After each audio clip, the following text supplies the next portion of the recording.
just thought I'd do this video in my most natural state because I am sick. So I don't, I'm not all made up. But I feel like for being sick and tired, I am looking my best that I can. So I posted about this because my husband posted a picture of me on Facebook after I fell asleep after taking some NyQuil. And at first I was upset. I'm like, oh my gosh, look at me. I look a mess. But then I didn't look a mess. My hair was done. Got my little bun up.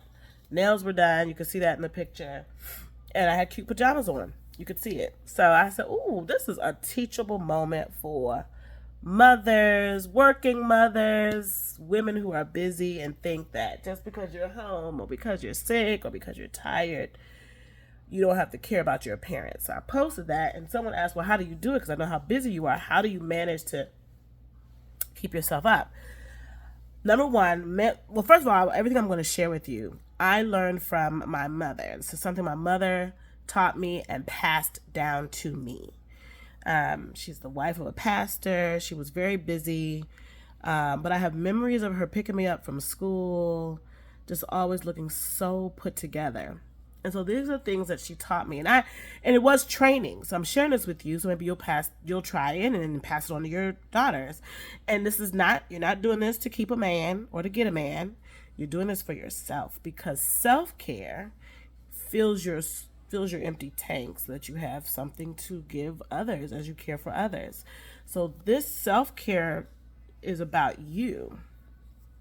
Okay, so and this is not me bragging as if I'm prettier than other people. This is me saying I'm doing my best to look my best at all times. And these are some principles my mother taught me. Number one, the main whole mentality is that looking your best is a part of your daily practice. It's not something you do when company comes or when you're going to a meeting or to work. You live a life, your whole life is one where it's a part of your daily practice. So this is how this looks. My mom always had a special drawer that she kept certain clothes that were just for housework, working in the yard or whatever, but those clothes were cute. So the same energy you may have to put on that ragged t-shirt or those raggedy sweatpants, just throw that out in the trash. Like, don't keep it. And so I do the same thing, except I don't have a drawer. I have a big basket because I have a lot of sweatpants, t-shirts, tank tops, stuff like that.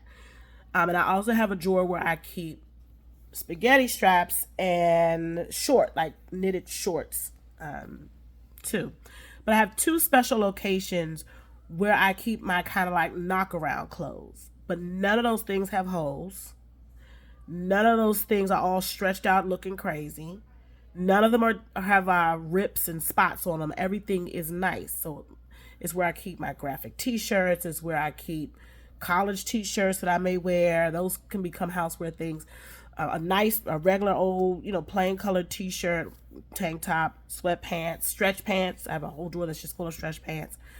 And so when I am not going out to a meeting or to work or anything, I take my shower, get dressed, and I go straight to one of those two baskets or drawers, and I pull out a pair of stretch pants, a top, or whatever. So that's the first thing. So you have a section for nice knock-around clothes. So don't keep ragged clothes. I want you to hear that again. Don't keep ragged clothing. That's very, very important. All right. So that's that. And that's great, too, because if I have to run up to the store really quick, it's just a matter of putting on. I don't have to say, but I got to get dressed up. I just throw on my flip-flops and put it out. Okay, now, I've just said shoes. I don't keep ragged shoes. I don't own messed up tennis shoes or flip-flops or anything. I have a certain basket where I keep flip-flops, tennis shoes, things I just need to throw on really quick that are not dressy, so that I can easily just go pick those up and just put that on. So that's that. It's an organization thing and a mindset too. Again, the same energy you use to put on something ragged is the same energy you can use to put on something nice if you have an organized way of keeping those things that aren't dressy, that aren't for, that you need to look your very, very, best, but you want to just throw something on really quick. That should be neat. So that's that. Shoes, clothing. Second, When it comes to undergarments, I do not keep ragged undergarments. Let's say that again. I do not keep ragged undergarments. Now, that's for me too, because even though I'm looking at myself, I want to look nice in my body. So I keep nice looking underwear, nice looking bras, undershirts, things like that. Now, if you're married, you're doing it for yourself, but your husband gets to see you with undergarments that look nice. Okay, there's nothing wrong with that. That doesn't mean you're not a strong woman for wanting to look nice for your husband. So let me just put that out there. So then the other thing is, and so that's my drawer for underwear. And then finally I have a drawer for my pajamas. And my pajamas, same mentality. Remember, I'm making looking nice my daily practice. So I have a drawer of pajamas, and those pajamas are only filled with, you notice the pattern, of nice pajamas. So the same energy that I would use to put on that ragged gown since 1965 that's all faded and flannel, like women, I don't understand how you wear flannel, but that's a whole nother story. You could throw that in the trash and just fill it up with nice pajamas, whether it's a lingerie piece or a nightgown or a short set, whatever. They're nice pajamas. So I don't have to think about it. Oh, let me see if I can find those nice pajamas since my husband wants to be special tonight. No, you just always put on something that looks nice. The same energy you would use to put on ragged stuff, throw out the ragged stuff, replace it with nice stuff, and just only put on that. Like it just makes sense to me. Because I don't think, you think by dressing ragged, you're relaxing, but you're not. You're just laying around in ragged stuff. And it really ministers to you to look your best. It's for you. And the final thing is, I don't wear makeup, not very much. I may put on foundation every now and then, but I purposely only make my face up just enough to look a little extra special, but not to look so different that I feel like if I don't have it on, I'm not pretty. Now, this was a journey for me because I used to do a little bit more, but I really felt a conviction about loving my face, loving my skin, loving myself. And even though I'm not saying I'm prettier than this person or that person, I want to be content with how I look. So when I am home, I don't wear makeup. I may put on a little lip gloss, that's it, but I don't really wear much makeup. And my face, when I do wear makeup, doesn't look much different than when I don't. So, when I do. But one thing I do, again, looking good your daily practice, is I wash my face every night and every evening before I go to bed, just to try to keep my skin as clear as possible. I still got pimples, but and that keeps your skin smooth. The final thing is having a standing beauty appointment someplace. Now, some women get their nails done when they go on to the beach. This sister here, again, I got this from Sister McKinney, wife of Pastor A. Lorenzo McKinney. Every 2 weeks, I'm getting my face waxed. That means eyebrows. I do have a little facial hair, but that's just the curse that I have been given. But I wax it. And waxing exfoliates. It's really good for your skin. That's another thought. But it's a standing appointment every 2 weeks. Nails done, toes done.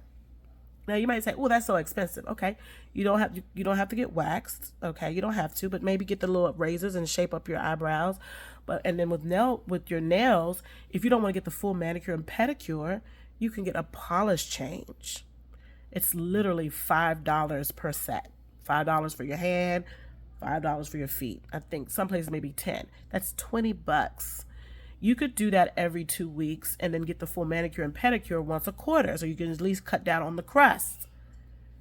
But it's just, and so my nails stay done, my toes stay done year round. The final thought I want to say, again, we're making beauty your daily practice, is I keep a razor in the shower. And it literally takes 30 seconds. Shave your underarms, shave your legs as you're in the shower. So that's just some tips where I'm making looking my best my daily practice. It's not super fancy. It's just changing how you think about caring for self.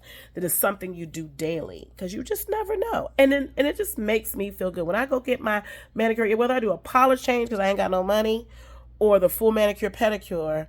When I go to the salon, whether I'm there for an hour to 2 hours, I feel good because I'm doing care for myself. And because my tank is full, because I'm doing that for myself, I feel like I have something to give to other people. And it just, you'll notice a shift in your sense of self by making self care part of your daily practice.